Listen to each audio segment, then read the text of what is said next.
So what? I'm still a rock star. I got my rock moves, and I don't need you. And guess what? I'm having more fun.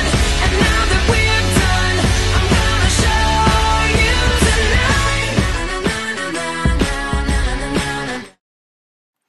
Hi everybody and welcome to the Book Buzzers. That was so exciting. I'm recording this on my new Mac, and before you start the video it's like and it sounds like a race starting. So that was really fun.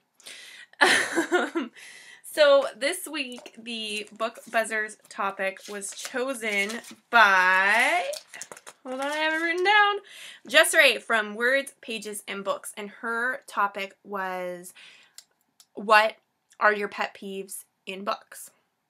And I decided to have some fun with this one. So first I'm going to tell you what my personal pet peeves are, and then I'm going to read to you some suggestions that I got on Twitter when I asked what some of my followers' pet peeves were. I got some good responses.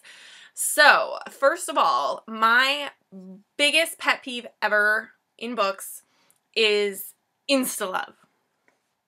I freaking hate it when characters meet each other and they're in love from the first time that they met. The girl's acting like an idiot because she's so in love with this guy, and there's sparks or fireworks whenever they touch. I hate it. I can't deal with it. I don't personally believe in love at first sight. I believe in lust at first sight, but I don't think love at first sight happens.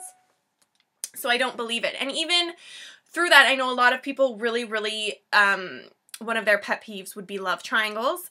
And for me, I can handle a love triangle as long as each of the romances have a good progression to them and they're believable through how they grow. But if it's too, like in Black City, people, when each of the couples met, there were these sparks. Every time they touched each other, they felt a shock. And then it was like this terrible love triangle of unbelievable romances. I can't deal with it. If there are two people and they genuinely have a high level of respect for one another and they come to love each other through trials and tribulations in their relationship, I can go with the love triangle, but just make it believable, please. Another pet peeve of mine is when you have a book that's really exciting in the beginning and then it's so boring in the middle, like you can't even keep your eyes open, and then there's a little bit of excitement at the end, and the book is like 600 pages and it clearly could have been like 3. I hate that. Trim out the fat. There's nothing wrong with a short book. You can get a lot done in a short book as well. I don't like large lulls in my books. Maybe I have a short attention span. Maybe I need to be constantly stimulated. I don't know. But I like excitement. I don't like lulls. That's me. Another pet peeve, I don't know. I'm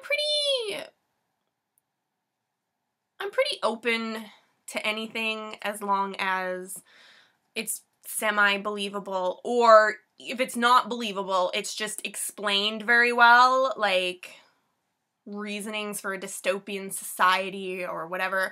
A big problem with me and dystopians is if they don't tell me how the world became the way that it was and it just is.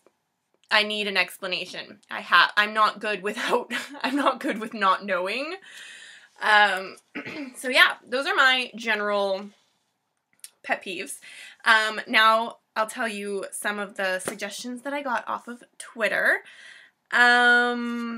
Megan from BookBats said that the third person present tense is the worst tense ever in books. Rachel from Beauty and the Bookshelf said text lingo. Real people don't talk like that. I totally agree, Rachel. People do not say LOL. People do not say WTF. People do not say LMFAO. Hey, that's a band. I've never put 2 and 2 together on that one before. But yeah, people don't talk like that. Luckily, I'm pretty sure I haven't come across that in a novel. I don't think I have. But I heard that it's in Meant to Be, I think they were saying. Anyways, Lisa from Disney's World of Books picked Insta Love, and girls who do whatever because of a hot guy, she likes her protagonists to be thinkers. I totally agree. I hate really liking a protagonist in the beginning, and then as soon as she meets the guy, she's just weak and she forgets how to free think. I hate it. It's terrible. Blythe from Finding Bliss in Books said a quote that you find in a lot of books, and I actually ended up with 3 quotes that people hate. Like, it grates on their nerves to read it, and I agree. This one is a good one. I released a breath I didn't realize I was holding. How often have we read that? That happens way too often. And Kara of Great Imaginations backed that one up. Christina of A Reader of Fiction's quote was, I heard screaming and realized it was coming from me. Ugh. Yeah, no. And then another one was from Tabitha, from Tabitha's book blog. It was, I pushed that thought away. That happens a lot. The character is actually having a really good thought, and I pushed that thought away. Come on.